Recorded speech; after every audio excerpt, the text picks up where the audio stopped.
Boa noite, amigos, amigas.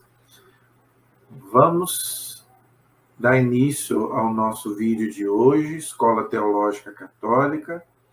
Vamos começar rezando, pedindo a Deus e ao Divino Espírito Santo que nos abençoe e nos ilumine nesta noite, para que nós possamos fazer mais um vídeo de acordo com a vontade do Senhor, de acordo com aquilo que Ele nos ensinou nesses 2000 anos de cristianismo. Vamos pedir, então, ao Senhor que venha ao nosso encontro, Ele que já está no meio de nós, para que nos dê sabedoria para poder entender aquilo que Ele revelou para nós. Em nome do Pai, do Filho e do Espírito Santo. Amém. Vinde, Espírito Santo, enchei os corações dos vossos fiéis e acendei neles o fogo do vosso amor. Enviai, Senhor, o teu Santo Espírito, e tudo será criado, e renovareis a face da terra. Oremos. Ó Deus, que instruíste os corações dos vossos fiéis, com a luz do Espírito Santo, fazei que apreciemos retamente todas as coisas, segundo o mesmo Espírito, e gozemos sempre da sua consolação.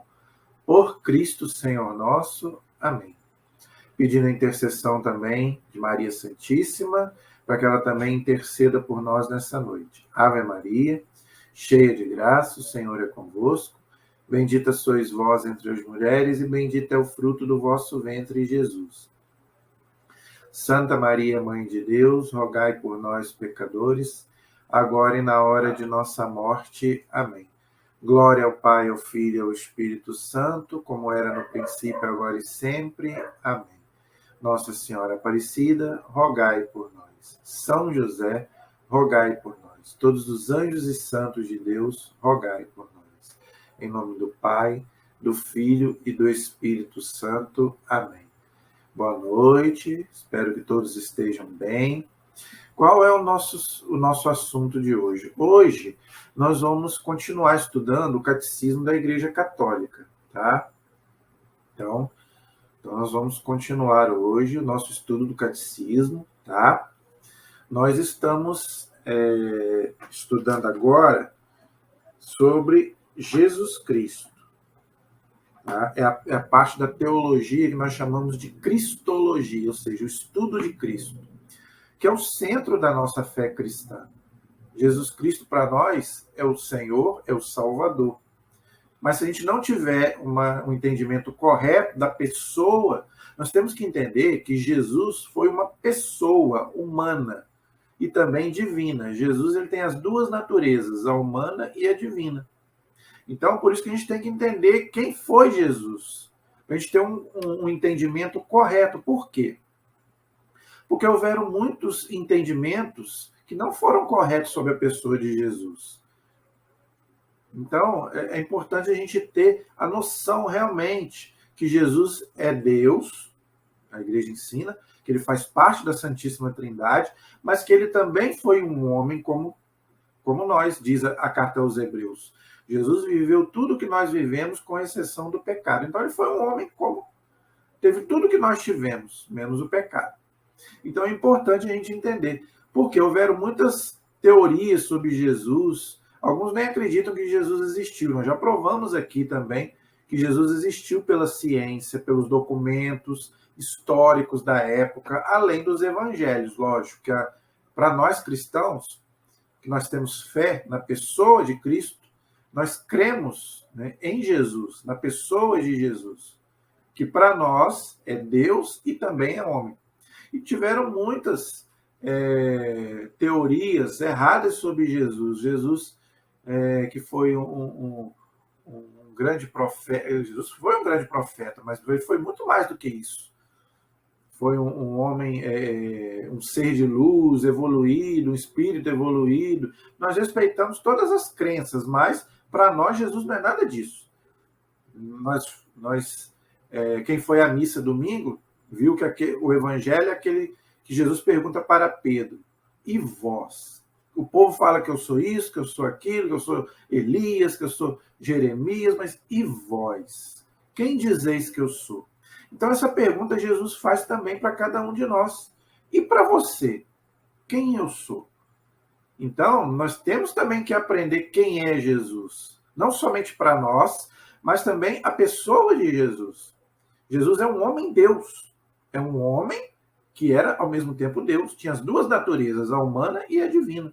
Por isso que ele, para nós, é o Salvador, o único mediador entre Deus e o homem, porque só ele pôde resgatar colocar o acesso novamente do homem a Deus. Por isso que fala que ele é o pontífice, ou seja, a ponte que liga o homem a Deus.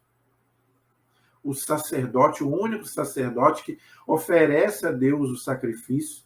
Então, tudo isso nós vamos aprender daqui para frente sobre a pessoa de Jesus. Desde o seu nascimento, toda a sua vida neste mundo, paixão, morte, ressurreição e ascensão ao céu. Tá? Então, nós já começamos na semana passada, tá? O catecismo aí coloca para nós, né? Creio em Jesus Cristo, Filho único de Deus. Nós já falamos na aula passada que Jesus é o único filho do Pai. Nós somos filhos adotivos pelo batismo, irmãos de Cristo, tá? Então, hoje nós vamos dar sequência o que o catecismo vai nos ensinar sobre a pessoa de Jesus Cristo. A página é a página 120, ok? Página 120. E nós vamos hoje dar sequência aí no parágrafo 425 do Catecismo da Igreja Católica. Vou repetir. Parágrafo 425, na página 120 do Catecismo Amarelinho da Igreja Católica, para quem me quiser me acompanhar aí, junto com... deixem sempre aí o Catecismo e a Bíblia para a gente poder estudar, ok? São Paulo, ele vai dizer, ele vai anunciar a insondável riqueza de Cristo. São Paulo, ele foi um apaixonado por Cristo, que quando ele se converteu, ele deixou tudo para seguir a Cristo. Então, ele fala que a insondável riqueza de Cristo, a riqueza que não é a riqueza material, é a riqueza espiritual, que vem da pessoa de Jesus, que nos dá paz, nos dá vida. Só em Jesus nós temos essas coisas. Então, São Paulo vai dizer aqui, na carta aos Efésios, no capítulo 3, versículo 8.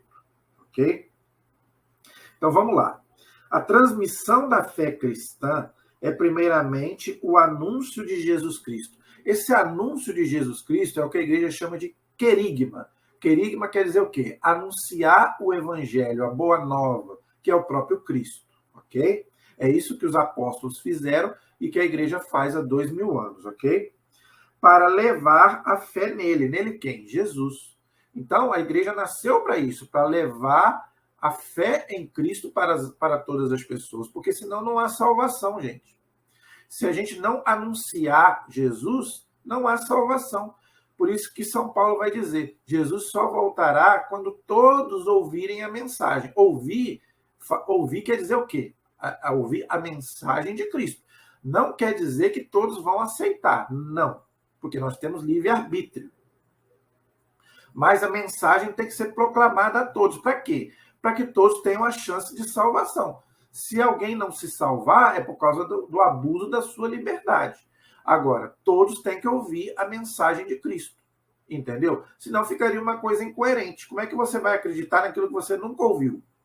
Então, Jesus ele só vai voltar a segunda vez quando toda a palavra dele for pregada a todos. E tem muita gente que ainda não ouviu falar de Jesus. Muita gente. Nesses países aí comunistas, que não deixam a palavra de Deus penetrar, muita gente não conhece. Tem pessoas que moram indígenas. Por que a igreja sempre se preocupou com a evangelização dos índios? Desde quando o Brasil foi descoberto, não sei se você sabia disso. Os padres jesuítas, eles catequizavam primeiro os índios. Por quê? O índio ele não tem formação. Tanto que Nossa Senhora lá no México também apareceu para um índio, Juan Diego, que hoje é até santo. Por quê? Porque todos têm que ouvir. Todos têm que... porque a salvação é só em Cristo Jesus. Nós já falamos sobre isso. Então, todo mundo tem que saber que Jesus existiu e que é o Senhor de todos. Porque Jesus... Não adianta espernear, gente. Jesus é o único salvador de todos. Então, todos precisamos pregar para todos. mesmo que tem pessoas que não vão aceitar, seremos perseguidos, como São Paulo foi perseguido, a igreja é perseguida, os apóstolos foram perseguidos, mas mesmo com perseguição, nós temos que proclamar a boa nova, o evangelho de nosso Senhor Jesus Cristo. Tá? Desde o começo da igreja, os primeiros discípulos ardiam no desejo de anunciar a Cristo. Pois não podemos, aqui é os apóstolos falando, tá? Pois não podemos nos deixar de falar das coisas que vimos e ouvimos. Atos capítulo 4, versículo 20. Aqui São Pedro falando, aquele discurso dele lá no livro de Atos dos Apóstolos, capítulo 4, versículo 20. Então aqui São Pedro vai dizer que ele tem que proclamar aquilo que ele viu e aquilo que ele ouviu. Entendeu? Por isso que a igreja até hoje faz isso. Através dos papas, dos sacerdotes, dos bispos. Então a igreja, gente, nasceu para evangelizar. A igreja não nasceu para outras coisas. Por isso que a igreja ela não se mete nas outras partes, né? Na questão de política, na questão dessas coisas. Por quê? Porque a igreja veio para falar do quê? Do reino de Deus. Então a igreja tem que falar de ciência, de moral e de doutrina. Das outras coisas, a ciência que tem que falar é o cientista. Política, quem tem que falar são os políticos. Por isso que a igreja não pode se intrometer em política. Ok? Muita gente pergunta, a igreja fala muito pouco de política, a igreja não pode falar de política, porque não é o campo dela. Como a igreja hoje não fala de ciência, a igreja não fala de biologia, química, física. Por quê? Porque não é o campo da igreja. O campo da igreja, a igreja pode orientar, é diferente. Se você vai votar, a igreja pode orientar, mas não, a igreja não pode fazer, por exemplo, política partidária do partido A, B ou C. Não pode. O padre não pode nem ser candidato a nada, porque ele divide o rebanho. Porque nem todo mundo, né, é a favor de um partido, vamos dizer assim. Então a igreja, gente, ela não veio para falar. Por isso que é errada a teologia da libertação, o comunismo. Por quê? Porque puxa para o lado social e acha que a igreja tem que falar do social. Não. A igreja tem a doutrina social dela, mas o quê? Visando o quê? O evangelho, a boa nova, falar de Jesus para as pessoas. Isso é a doutrina social da igreja. É colocar Cristo para as pessoas. Tá? Por quê? Porque essa é a missão da igreja, como nós vimos aqui, desde a época apostólica. Tá? E convidam os homens de todos os tempos a entrarem na alegria de sua comunhão com Cristo. Então, a igreja tem que pregar para todos, mesmo que nem todos aceitem a mensagem de Cristo. Nem todos vão aceitar, mas a igreja tem que pregar para todos, ok? E aqui tem um texto bonito da primeira carta de São João, no capítulo 1, no versículo de 1 a 4. Vamos ler, é muito bonito. Olha só o que São João vai dizer. O que ouvimos, então São João ouviu de quem? De Cristo.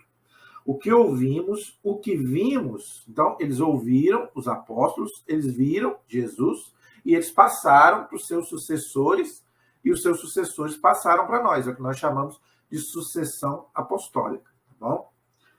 Vimos com nossos olhos o que contemplamos e o que nossas mãos apalparam do verbo da vida. Quem é esse verbo da vida? O próprio Cristo, né? Porque a vida, quem é a vida? Jesus. Por isso que ele fala, eu sou o caminho, a verdade e a vida. Manifestou-se, então Deus se fez homem. Nós a vimos e lhe damos testemunho e vos anunciamos a vida eterna, que estava voltada para o Pai e que nos apareceu. O que vimos e ouvimos, veja que ele sempre fala isso, nós vimos e ouvimos, porque eles estiveram com Cristo.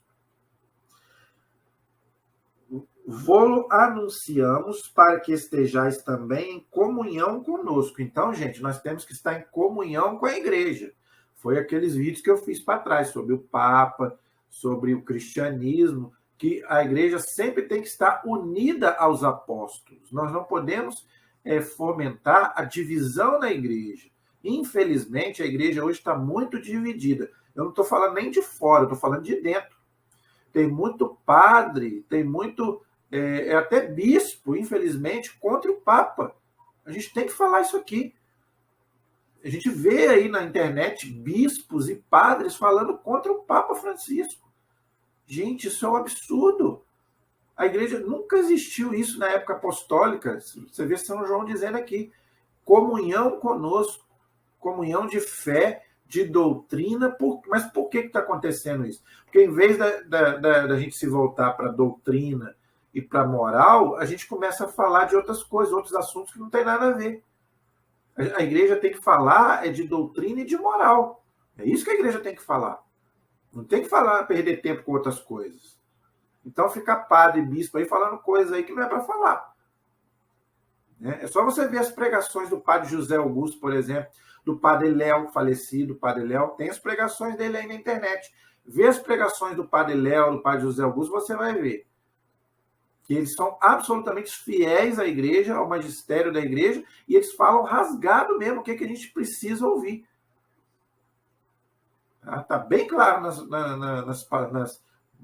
no Dom Henrique Soares também, nosso bispo, que infelizmente nos deixou, mas deixou muita coisa na internet aí para nós. Então, essas pessoas, o padre Paulo Ricardo, o professor Felipe Aquino, essas pessoas nós devemos seguir, que são fiéis à igreja. Agora, esses padres aí que ficam falando contra o Papa Francisco, tá? Cuidado com esses padres, com esses bispos, ok? Respeito, mas começou a falar mal do Papa, meu filho, falar mal da igreja, você não precisa seguir esse povo, ok? Então, comunhão com a igreja. E nossa comunhão é com o Pai e com o seu Filho Jesus. Então, nossa comunhão é com quem? É com a Santíssima Trindade. E isto vos escrevemos para que nossa alegria seja completa. Esse texto é muito importante de a gente ler. Leia aí depois, ó. Primeira carta de São João, capítulo 1, versículo de 1 a 4, ok? Esse é o parágrafo 425. O parágrafo 426 tem um título que diz: Cristo é o centro da catequese. Gente, aqui eu queria dar uma palavrinha para os catequistas, que eu também sou catequista, tá? Você que é catequista, a igreja pede, vamos estudar mais o catecismo, vamos estudar mais a Bíblia, porque nós catequistas, nós temos uma grande responsabilidade, gente, que é anunciar Jesus de acordo com aquilo que a igreja nos ensina. Então, nós não podemos ficar passando a nossa opinião para os nossos alunos. Então, vamos estudar o catecismo, vamos estudar a Bíblia. Tá? Então, o Papa pede, a igreja pede que nós devoremos o catecismo e devoremos a Bíblia, para que nós sejamos pessoas entendidas. Para quando alguém vier nos perguntar, algum aluno vier nos questionar, a gente ter argumento para isso. Tá? Então, vamos estudar. É isso que eu estou procurando fazer aqui. O pouco que eu sei, pouco que eu aprendi na teologia, eu quero passar para outras pessoas. Então, você que é catequista, então faça o mesmo. Você que é catequista de adulto, você que é catequista de criança, então procure estudar mais o catecismo, procure estudar mais a Sagrada Escritura, a doutrina católica, para a gente passar a doutrina verdadeira de Cristo para as pessoas, que a igreja mesmo nos pede. E isso foi uma abertura que a igreja colocou para nós, porque confia na gente. Porque antes do Concílio Vaticano II, gente, isso não acontecia, não. Antes de 1960 para cá, só quem podia pregar e ensinar em nome da igreja era diácono, padre ou bispo. Nós, leigos, não podíamos fazer o que eu estou fazendo aqui. Então, de 1960 para cá, o Concílio Vaticano II abriu as portas para nós, leigos, poder ensinar. Agora, isso é uma grande responsabilidade para nós que somos leigos. Eu não faço parte da hierarquia da igreja, eu não sou um diácono, eu não sou um padre, eu não sou um bispo. Mas eu não posso chegar aqui e falar qualquer besteira para o povo. Então, gente, eu peço isso aos meus irmãos e amigos catequistas que devorem o catecismo, ensinem. Eu já vi alunos reclamarem comigo que não estavam satisfeitos com o catequista A, B ou C. Por quê? Porque não ensina o catecismo, não ensina a Bíblia, fica ensinando a sua própria vontade, o seu próprio ensinamento. Né? Não podemos fazer isso. Tá? Fica aí pegando aí postilas aí de pessoas que não tem nada a ver com a nossa fé católica. Você é catequista, seja de adulto ou de criança, ensine para os seus alunos o que está aqui e na Sagrada Escritura e na tradição da igreja. Não fica inventando coisas aí, apostila não sei da onde, entendeu? E cuidado com essas apostilas de onde está vindo. Você recebeu uma apostila, dá uma analisada, vê se não tem heresia nessa doutrina, vê se não tem coisa errada. Eu uma vez peguei uma apostila que estava ensinando coisa errada, estava ensinando reencarnação, estava ensinando teologia da libertação, várias outras coisas erradas. Então, a gente, quando pegar uma apostila de A, B ou C, tem que analisar para ver o que está sendo escrito ali, o que está sendo ensinado. Então, está bem claro aqui o nosso catecismo. Cristo é o centro da catequese. Então, o que a gente tem que ensinar para o nosso povo? Jesus é o centro. Ou seja, ele é o principal. Depois nós ensinamos as outras coisas, mas primeiramente a gente tem que ensinar o quê? A pessoa de Jesus Cristo, que é o nosso Senhor, nosso Salvador. Tá? Aí depois a gente vai ensinar as outras coisas, as outras partes. Mas primeiro quem? Primeiro a pessoa de Jesus. Ok? Parágrafo 426. No centro da catequese, encontraremos essencialmente uma pessoa. Então, Jesus é uma pessoa que existiu. Ok? Não é um mito, não é uma lenda, uma fábula. Eu já provei aqui historicamente, cientificamente, que Jesus existiu. Ok?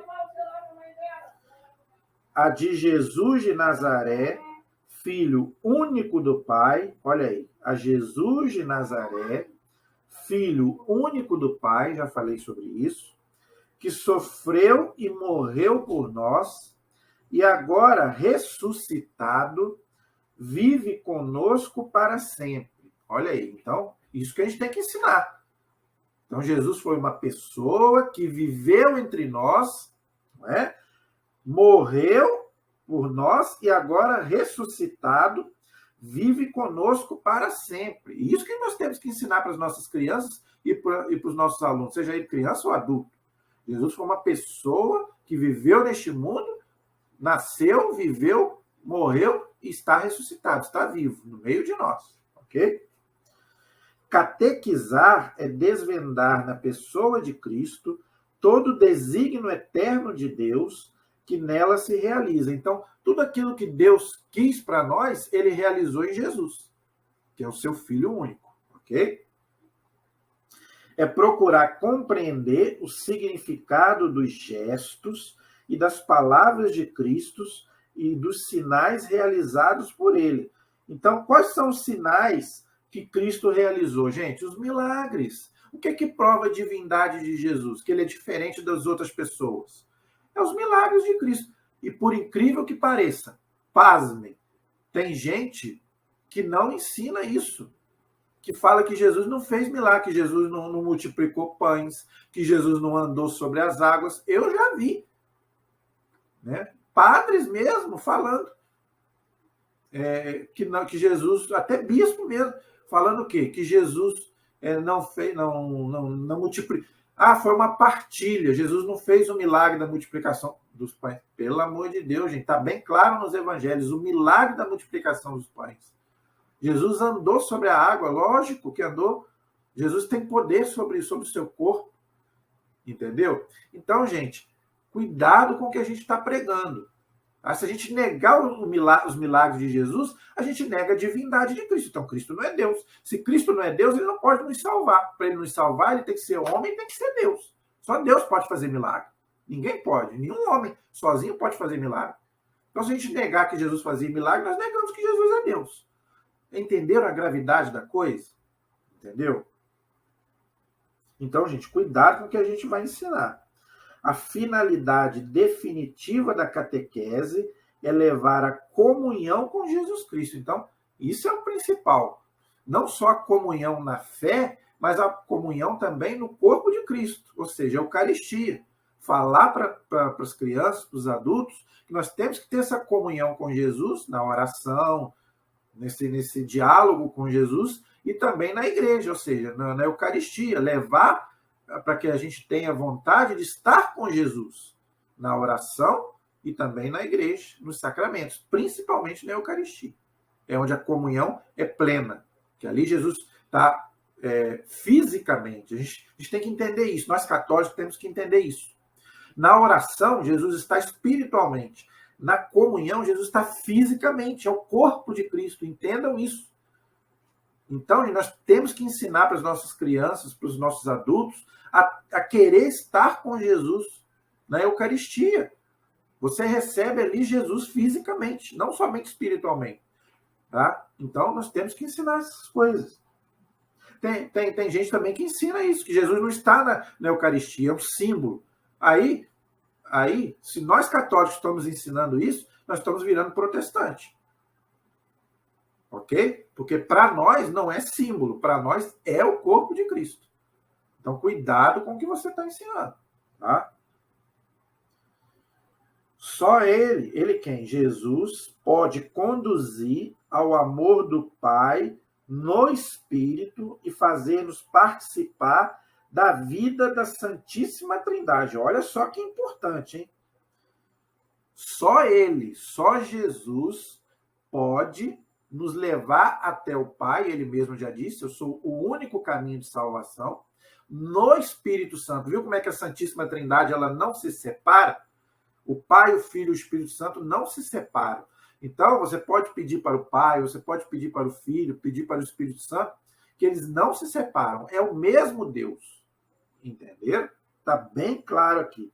Então, só quem pode nos conduzir ao Pai no Espírito Santo é Jesus.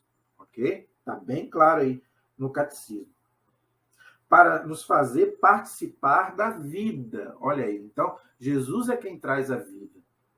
Não somente a vida física, mas também a vida espiritual, gente. Muito mais do que a vida física, Jesus está falando aqui da vida espiritual. Sem Jesus, então, a nossa vida espiritual está morta. Por isso que muita gente não reza, por isso tem muita gente que não vai à missa. Hoje em dia, por que as igrejas hoje estão vazias? Antigamente, você via as igrejas lotadas. Agora, a desculpa agora é a pandemia. Parece que só dentro da igreja que tem pandemia, que tem o vírus. O vírus só está dentro da igreja. Não é verdade? Então, quer dizer, as pessoas, por causa da desculpa da pandemia, ou seja, eu assisto a missa em casa. Não, senhor. A missa em casa é para quem não pode ir à igreja. Que é aquilo que eu falei. Na igreja você vai receber o Cristo. Pela televisão não tem como receber o Cristo. Entenderam, gente? Então, vamos ir até a vida. A vida é o quê? É o próprio Jesus. Tá bom? Então, é importante a gente entender isso. É o parágrafo 426. O 427 diz assim: na catequese é Cristo verbo encarnado, ou seja, Deus que se fez homem, tá?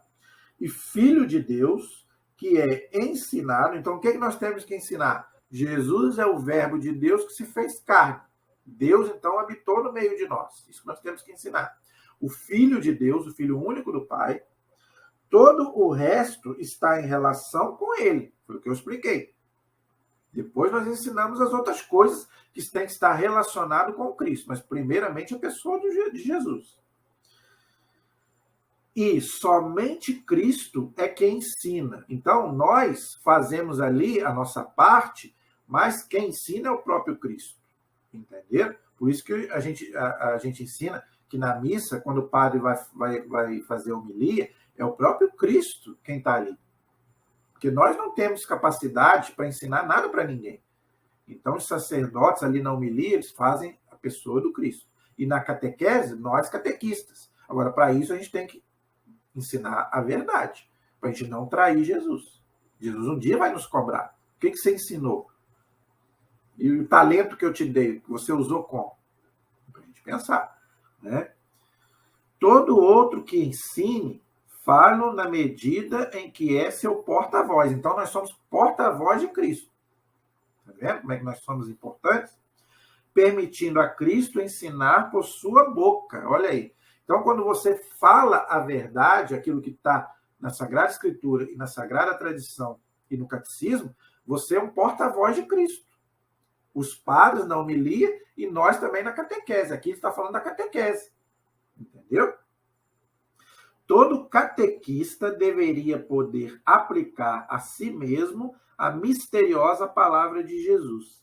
Minha doutrina não é minha, mas daquele que me enviou. João, capítulo 7, versículo 16. São João, capítulo 7, versículo 16. Então, você, catequista, tem que ensinar isso. A minha doutrina não é minha, é daquele que me enviou. Quem te enviou? Jesus. Então, você não tem que ensinar a sua doutrina, o que você quer. Eu não tenho nada para ensinar para ninguém, eu não sei nada. Como é que eu vou ensinar alguma coisa? Eu não tenho capacidade de chegar aqui e dar a minha opinião, não. Eu aprendi um pouquinho na teologia, mas eu não sei nada, eu também estudo para dar aula para vocês. Eu estudo também, não pense você. A minha estante aqui é cheia de livros. Tá? Um dia eu vou mostrar para vocês aqui os meus livros, aqui a minha biblioteca. Eu estudo até hoje. Eu faço a minha leitura do Evangelho do dia, das leituras do dia. Meus livros, eu continuo estudando. Não pensem vocês que eu fiz lá 3 anos de teologia, que eu sei tudo, que eu não sei tudo, não. Tá? Então, eu não posso chegar aqui e falar, eu sou bonzão aqui, vou ensinar aquilo que eu quero. Não, senhor. Não, pelo contrário. Eu não sei nada. O que eu sei, o pouco que eu sei, eu aprendi estudando. Tá? Então, quer dizer, nós também temos que fazer isso. Ensinar aquilo que está no Catecismo e na Sagrada Escritura. Tá? Então, esse é o parágrafo 427. O 428 diz assim: aquele que é chamado a ensinar o Cristo, olha o que o Catecismo está dizendo, hein? Deve, portanto, procurar primeiro este ganho supereminente, que é o conhecimento de Cristo. Foi o que eu falei. Você, catequista, tem que conhecer Jesus. Como é que você vai falar daquilo que você não conhece? Então, devore o catecismo, meu amigo. Devore a Sagrada Escritura. Leia muito. Tá? Leia muito. Senão, você não vai ser um bom catequista. Você vai ensinar aquilo que você quer ensinar. E Jesus disse aqui. A igreja confia na gente. Então, cuidado, gente. Vamos. Você que é meu irmão catequista que está me ouvindo, eu espero que você entenda que quem está falando isso é o catecismo, não sou eu. É a igreja que pede isso para nós. Ok? É preciso aceitar perder tudo a fim de ganhar a Cristo e ser achado nele, e conhecer o poder de sua ressurreição e a participação em seus sofrimentos, conformando-me com ele e sua morte, para ver se alcanço a ressurreição dentre os mortos. Isso aí, quem disse foi São Paulo, na carta aos Filipenses, no capítulo 3, versículos de 8 a 11. Filipenses, capítulo 3, versículos de 8 a 11. São Paulo foi um grande missionário, um grande missionário. Então, que a gente possa aprender como São Paulo, da gente poder também querer evangelizar. São Paulo queria evangelizar. Por isso que ele viajou o mundo inteiro, viajou até mais do que São Pedro, até porque ele tinha mais cultura do que São Pedro. Ele viajou muito para quê? Para evangelizar. Então, nós também devemos evangelizar. Se você não pode viajar muito, pelo menos na sua paróquia. Tá? Então, a nossa obrigação é essa. E ele fala aqui, pregar o quê? Não é pregar um Jesus Cristo bonzinho, o Jesus Cristo da nova era, como dizia o padre Léo, esse Jesus aí bonzinho, que não fala de penitência, que não fala de pecado, não é esse que nós temos que pregar, não. Ele fala aqui, ó, participação em seus sofrimentos, morte e ressurreição. Então, nós temos que pregar isso. Não existe, não é esse Cristo bonzinho aí que São Paulo pregava, não. É o Jesus que passou pelo sofrimento e que passou pela cruz. O padre ontem, eu fui na missa ontem, o padre estava falando. O cristianismo que prega um Cristo sem cruz é um Cristo falso. Ah, vamos tirar os crucifixos das igrejas, vamos botar Jesus ressuscitado. Não, senhor. Tem que botar lá o Jesus crucificado para lembrar o quê? Que nós temos sofrimento, que nós temos pecado, né? Nós queremos só o Cristo bonzinho, o Cristo da ressurreição, o Cristo da prosperidade. Não, meu amigo. Jesus falou, quer ser meu discípulo? Tome a sua cruz e me siga. Então não vem com esse negócio do Cristo bonzinho, como dizia o padre Léo, o Cristo da autoajuda. Não é? O Cristo que vai resolver todos os seus... eu aceitei Jesus, Jesus vai resolver todos os meus problemas. Eu não vou ter mais doença, eu não vou sofrer mais, né? Igual tem seita aí que fala, venha para cá que você vai parar de sofrer. Aonde que Jesus prometeu isso? Que você nunca mais vai sofrer? Se ele falou lá, vocês terão tribulações. Jesus falou que com ele você vai vencer as tribulações. Mas Jesus jamais falou que você não vai ter problema, meu amigo. Tá? Pelo contrário. Então, cuidado com esses lugares aí que oferece esse Jesus Cristo bonzinho. Tá? O Jesus que nós cremos é o Jesus do chicote, como dizia o padre Léo, que pegou aquele chicote lá no templo e botou todo mundo para fora. Não é? A minha casa é casa de oração. E vocês fizeram dela um covil de ladrões. Então, quer dizer, Jesus não era tão... Às vezes as pessoas acham, né, que Jesus é aquele Jesus, né, bonzinho, não é verdade? Não, senhor, meu amigo. Tá? Jesus ele amava o pecador, mas ele detestava o pecado. Tem gente que confunde. Jesus é bonzinho, ele aceita tudo. Quem falou isso? Aonde está escrito no Evangelho que Jesus aceita tudo? Você pode viver de qualquer jeito. Nunca ele falou isso, nunca. Pelo contrário, ele disse, vá e não peques mais. Ele falou isso várias vezes para os pecadores. Ele perdoou o pecador. Mas o pecado, meu amigo, jamais. Jesus não é contra o erro. Jesus não é a favor, Jesus não é a favor do erro. Jesus amava a pessoa, mas desde que ela mudasse de vida. Então, meu amigo, você também tem que fazer a sua parte. Tá bom? Então, nós catequistas temos que pregar esse Jesus. Tá? Não é esse Jesusinho aí da nova era aí, que é um Cristo maravilhoso, um Cristo da prosperidade, que vai me dar casa, vai me dar carro, não é? Que não vai deixar eu ter uma dor de cabeça.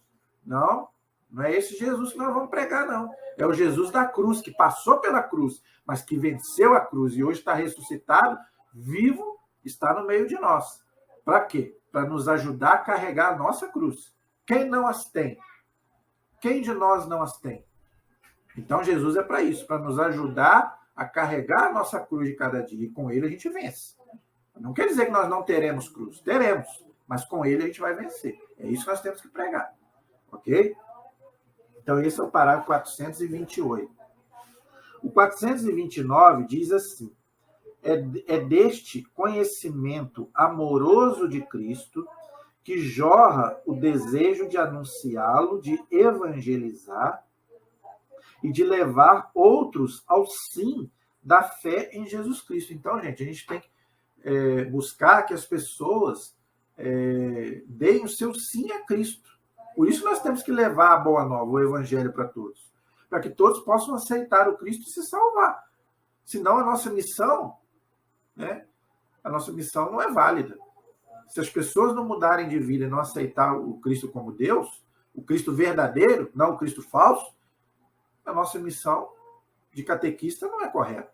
Então, a nossa missão é essa, seja para as crianças, seja para os adultos. Pregar Jesus Cristo. Ok? Mas, ao mesmo tempo, se faz sentir a necessidade de conhecer cada vez melhor esta fé. Então, meu amigo, conheça a sua fé. O catecismo está dizendo aqui. Para você conhecer Jesus Cristo, você tem que conhecer aquilo que ele ensinou. E ele ensinou para quem? Para a igreja, para os apóstolos. Então, meu amigo, conheça a sua fé.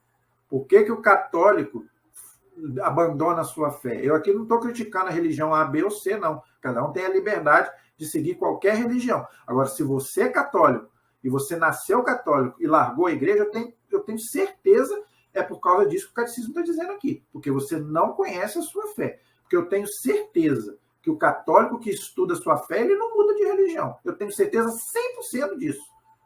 Tá? Tenho certeza. Conversando até com pessoas que eram católicas e mudaram de religião. Tá? É pessoas que você vê que não tem um pingo de conhecimento de teologia. Não é? Não tem. Porque eu tenho certeza, se você começar a estudar, você não muda. Porque está bem claro aqui, você tem que estudar a sua fé, você tem que aprender. Tá? Porque você não ama aquilo que você não conhece. Tá bom? Se você aprender a estudar a sua fé de 2000 anos, amigo, você não muda de religião. Tenho certeza disso. Para este fim, segundo a ordem do símbolo da fé, o que é o símbolo da fé? O credo. Aquele credo, que eu já fiz até um vídeo sobre ele aqui. Primeiro serão apresentados os primeiros títulos de Jesus. Então, o que o credo nos diz sobre Jesus? Primeiro, que Jesus é o Filho de Deus. Já explicamos sobre isso, né? O Senhor. Então, Jesus, além de Filho de Deus, ele é o Senhor de todos, tá? Dos vivos e dos mortos. ok? Em seguida, o símbolo, ou seja, o credo, confessa os principais mistérios da vida de Cristo. Os da sua encarnação, então o catecismo reconhece que é um mistério. Lógico que é um mistério. Deus que se faz homem, Deus é perfeito. Deus vai se fazer homem numa carne estragada como a nossa, mas por quê? Por amor a cada um de nós. Mas é um mistério. Deus querer se fazer homem, nossa mãe, é uma humilhação, porque Deus, é o absoluto. Deus aceitar se fazer homem, como Jesus aceitou se rebaixar, como diz São Paulo, não é? Outra coisa, é o mistério da sua Páscoa, ou seja, a redenção. Por que Jesus teve que passar por tanto sofrimento? É inocente, né? Muita gente pergunta, né? Nossa, Jesus tão inocente. Por isso que muita gente fala que a cruz é um símbolo de derrota. Não, é um símbolo de vitória. Mas Jesus teve que passar no nosso lugar para nos redimir. E ele nos redimiu onde? No madeiro da cruz. Tá? E, finalmente, os de sua glorificação. A própria ressurreição de Cristo é um mistério, a gente sabe disso. Não é verdade? Claro que muita gente não acredita. Os judeus não acreditam, os ateus não acreditam, fazem de tudo para negar a ressurreição. Nós cremos, porque nós temos fé. Mas a nossa fé é uma fé cega? Não. Eu não. A minha fé, eu falo por mim, a minha fé não é uma fé cega. A fé da igreja não é uma fé cega. Por que eu creio? Primeiro, porque eu sei que Jesus existiu. Não é um mito. Eu sei que ele existiu.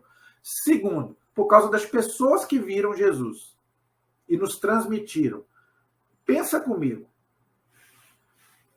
Você acha que se Jesus não tivesse existido e nem ressuscitado, os cristãos aceitariam morrer como os cristãos aceitaram no começo da igreja e até hoje?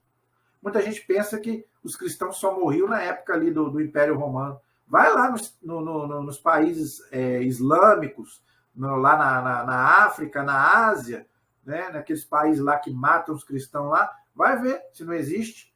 Então, por que essas pessoas aceitam morrer por causa do Cristo? Se Jesus não existisse, se eles não tivessem ressuscitado, eles iam aceitar morrer? É estranho, não é verdade? E outra, uma igreja que já tem 2000 anos, passar por tudo que a igreja já passou, e continua aí firme e forte. Se Jesus não tivesse existido e nem ressuscitado, a igreja já teria acabado. Por quê, gente? Um mito, ele pode até fazer um barulhinho, mas é aquele momento ali só.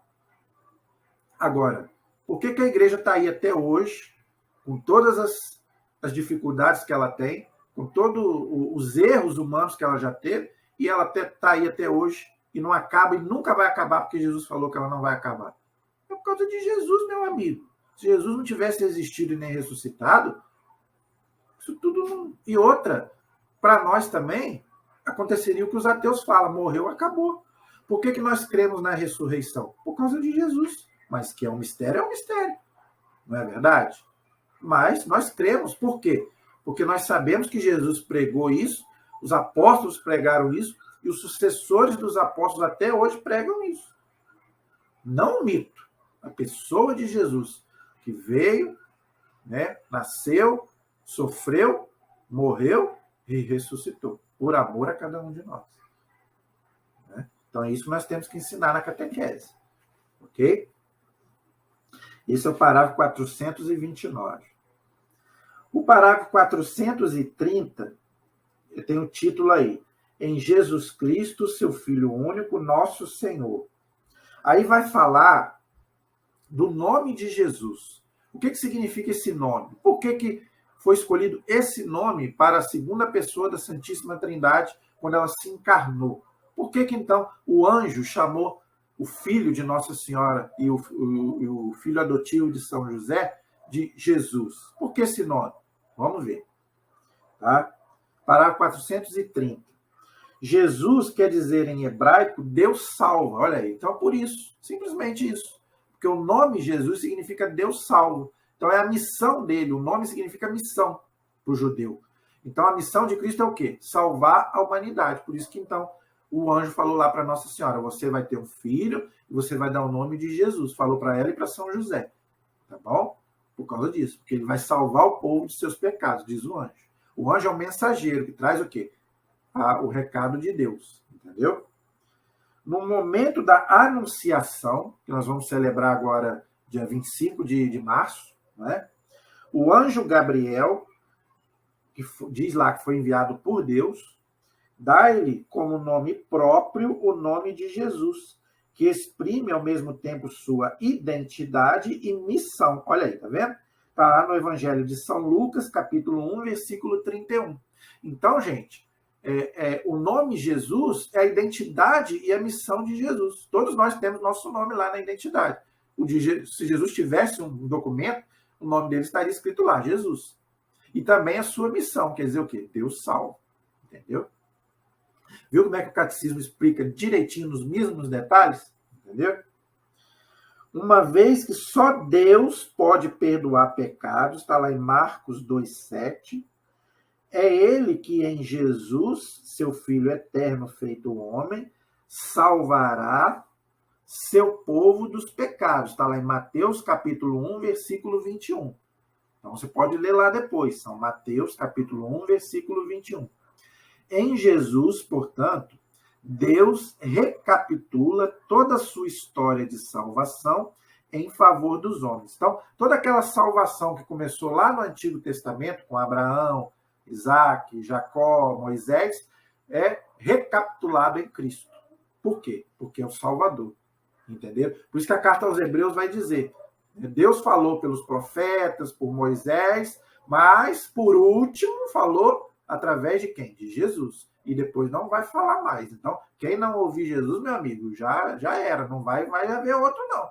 Igual tem gente aí que espera o Messias, vai esperar sentado. O Messias já veio e é Jesus. Outra coisa que ele diz aqui, só Deus pode perdoar pecados. Marcos 2,7. Muita gente pergunta, né? Mas como é que o padre lá na confissão perdoa pecados? Não é o padre que perdoa pecados, que fique bem claro. Tá? O padre perdoa na pessoa do Cristo. Só Deus pode perdoar pecados. Então, quando ele dá a absolvição lá e perdoa em nome de Cristo, não é ele, o padre A, B ou C. Tá? É o próprio Cristo que está ali na pessoa do sacerdote, através do sacramento da ordem, que perdoa os nossos pecados. Que fique bem claro. Então, você pode se confessar tranquilamente, pode receber a bênção do sacerdote, que as mãos dele foram ungidas para isso, mas não é a bênção do padre, é a bênção de Jesus através do padre. Ok? Fique bem claro isso, tá bom? Então, esse é o parágrafo 430. O 431 diz assim, na história da salvação, que começa lá no Antigo Testamento, que eu já falei, Deus não se contentou em libertar Israel da casa da escravidão. Está lá em Deuteronômio, capítulo 5, versículo 6. Então, Jesus não se contentou em tirar Israel lá do Egito e trazer para a terra prometida. Não. Fazendo sair do Egito, salva-o também de seu pecado. Olha aí, então, quando Deus libertou Israel do Egito e trouxe para a terra da Palestina, ali com Moisés, depois Josué, Deus queria salvar o povo não somente para fugir do faraó, não, mas também do pecado do povo. Mas só que o povo não entendeu isso. Tá? Só veio entender, só com Jesus a gente vai entender melhor isso. Por isso que nós temos o sacramento do perdão, da confissão. Mas lá no Antigo Testamento os judeus não entendiam isso. Entendeu? Então Deus já queria salvar o povo também dos seus pecados. Okay? Principalmente do pecado da idolatria, porque eles cometiam muita idolatria porque andavam com muitos povos pagãos que eram idólatras, tá bom? Pode ser o pecado sempre uma ofensa feita a Deus. Então, gente, cuidado. Então, todo pecado é uma ofensa feita a Deus. Está lá no Salmo 51, versículo 6, ok? Só ele pode perdoá-lo. É o que nós já acabamos de explicar. Só Deus pode perdoar pecados. Está lá também no Salmo 51, versículo 11. Ok? Por isso, Israel, tomando consciência cada vez mais clara da universalidade do pecado, não poderá mais procurar a salvação a não ser na invocação no nome do Deus Redentor. Isso está lá no Salmo 79, versículo 9. Salmo 79, versículo 9.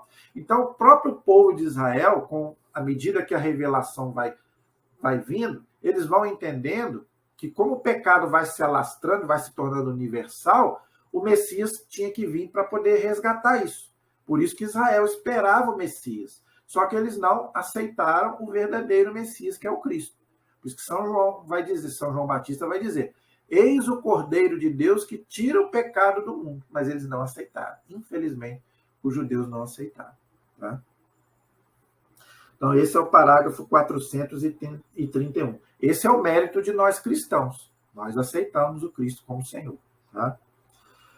432. O nome de Jesus significa que o próprio nome de Deus está presente na pessoa de seu Filho. Interessante. Atos dos Apóstolos, capítulo 5, versículo 41. E a terceira epístola de São João, no versículo 7. Então, eu gosto sempre de deixar aqui as passagens bíblicas que o catecismo deixa para você ler depois, ok? Feito homem para a redenção universal e definitiva dos pecados. Então, gente, aqui olha o que o catecismo está dizendo. A redenção universal, ou seja, então Jesus veio para todos. Eu já ouvi padre dizendo que Jesus veio só para alguns. Não, Jesus veio para todos. É universal. Por isso que ele é o único Senhor e o único Salvador, para todos. Não tem A, nem B, nem C. Ele veio para todos, ok? Então, ele trouxe, então, a universalidade, não é?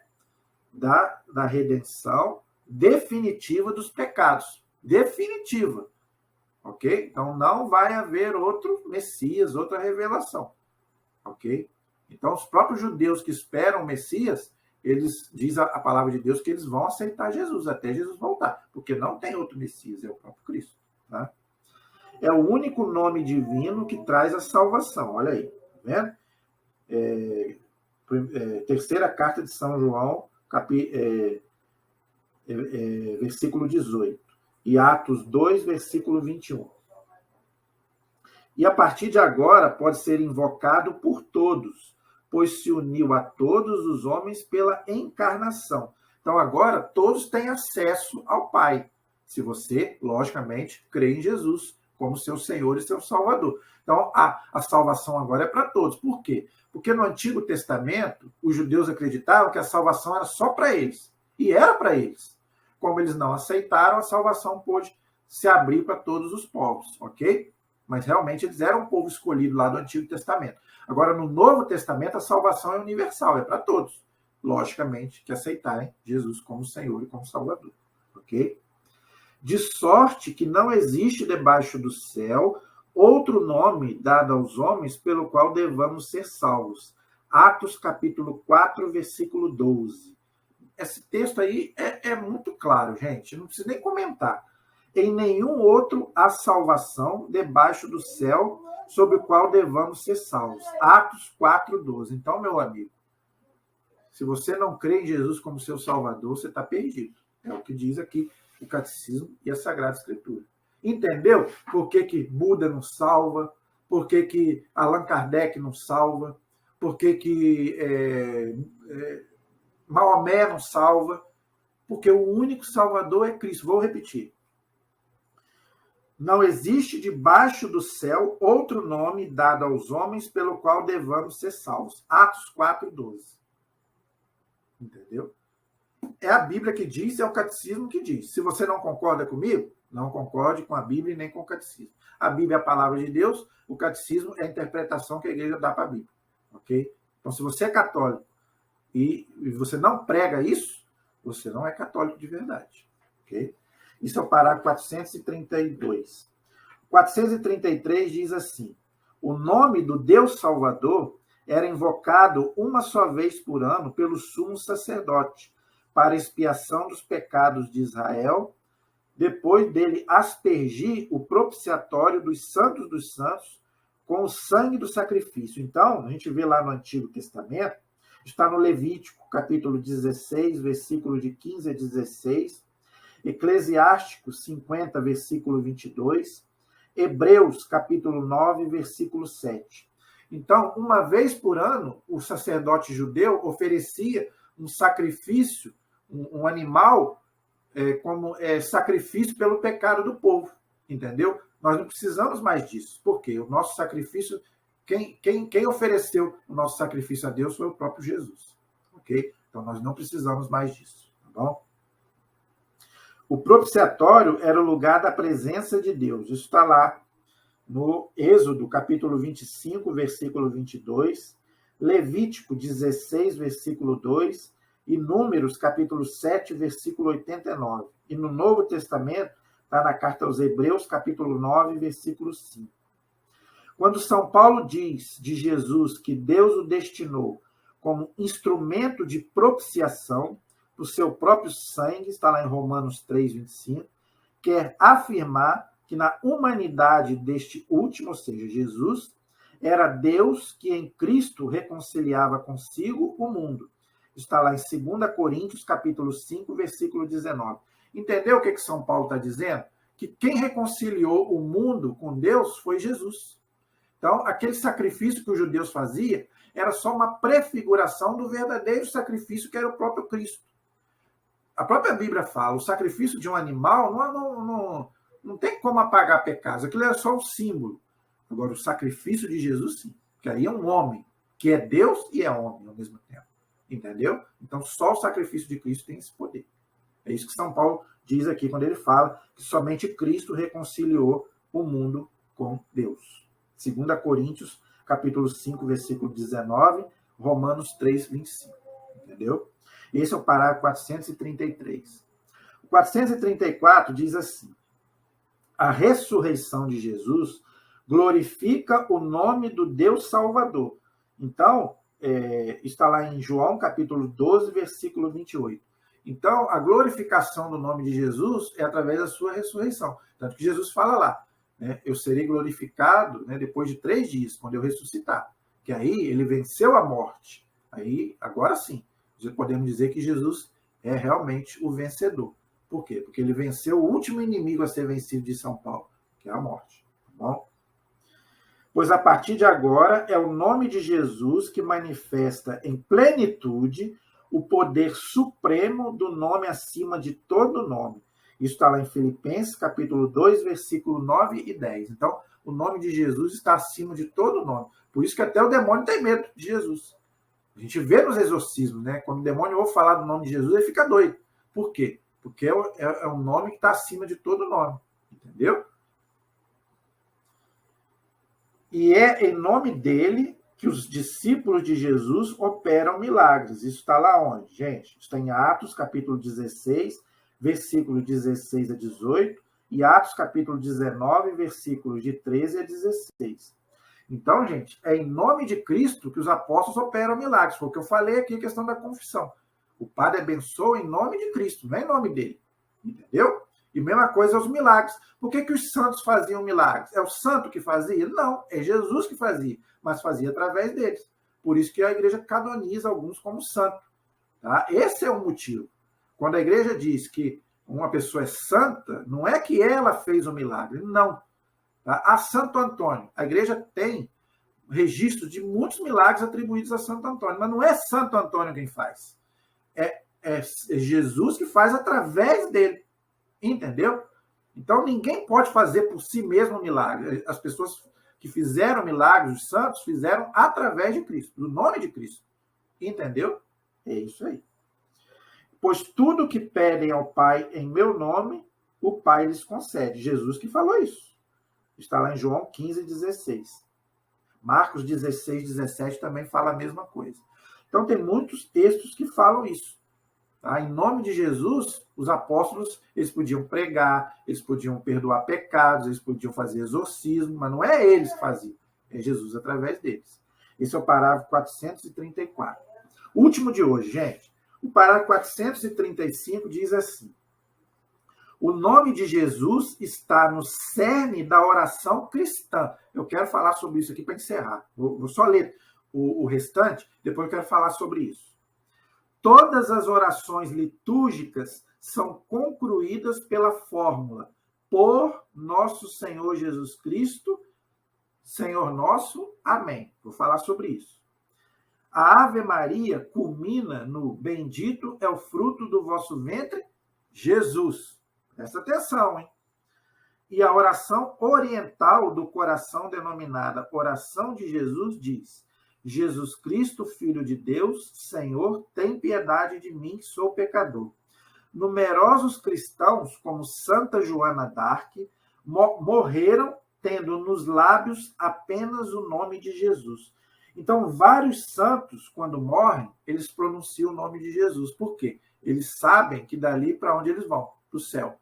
Então, a própria Joana d'Arc morreu na Inquisição, ela morreu falando o nome de Cristo, e hoje é considerada santa pela igreja. Então, a gente fala aí que Joana d'Arc morreu como bruxa, morreu como santa, falando o nome de Cristo. Como é que é bruxa se falou o nome de Cristo?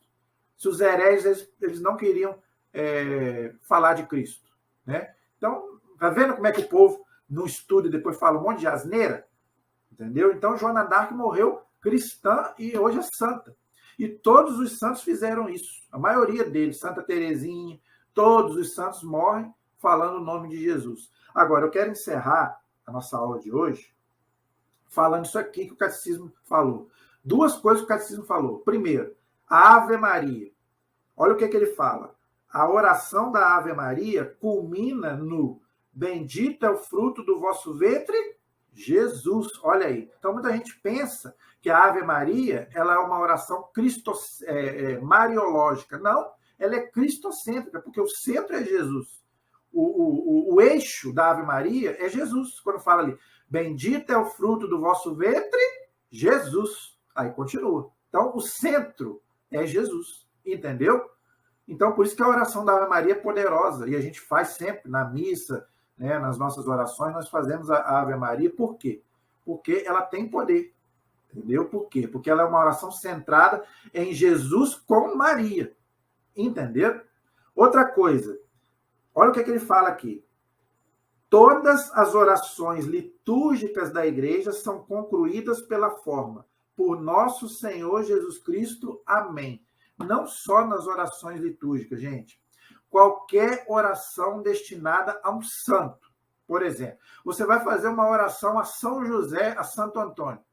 Como é que termina? Por Cristo nosso Senhor. Amém. Pegue aí aquele santinho. Todo mundo tem aquele santinho em casa. Eu não tenho um aqui agora para poder mostrar para você. Eu não tenho.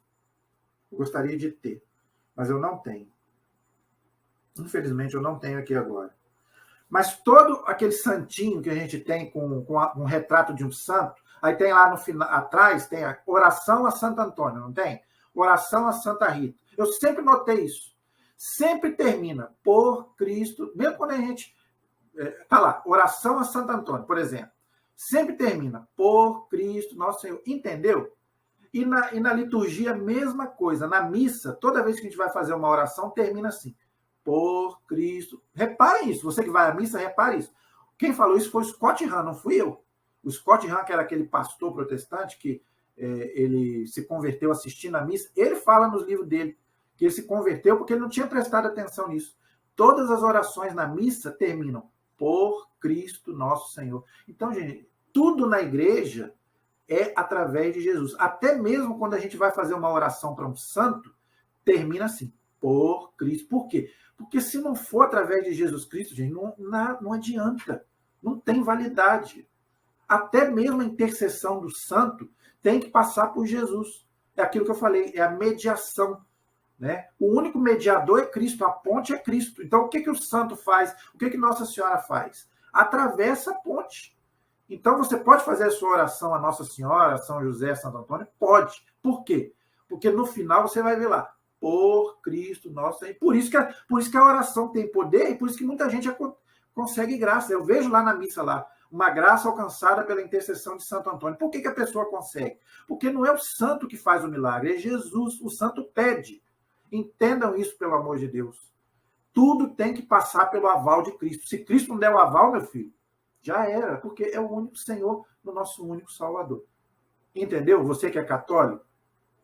Amém. Então, gente, eu quero agradecer. Na próxima aula, nós vamos continuar de onde a gente parou, no parágrafo dos 436. Vai continuar falando de Jesus, tá? Agora vai falar do Cristo. Falou de Jesus, o que significa. Agora, o que significa a palavra Cristo? Próxima aula, parágrafo 436. Tá? Peço aí a inscrição de vocês, peço aí que vocês compartilhem com outras pessoas e os comentários aí de vocês, ok? E peço que Deus abençoe a cada um. A nossa proteção está no nome do Senhor, que fez o céu e fez a terra. Estivemos e permaneceremos unidos em nome do Pai, do Filho e do Espírito Santo. Amém. Que Deus abençoe a todos vocês. Até a próxima, se Deus quiser.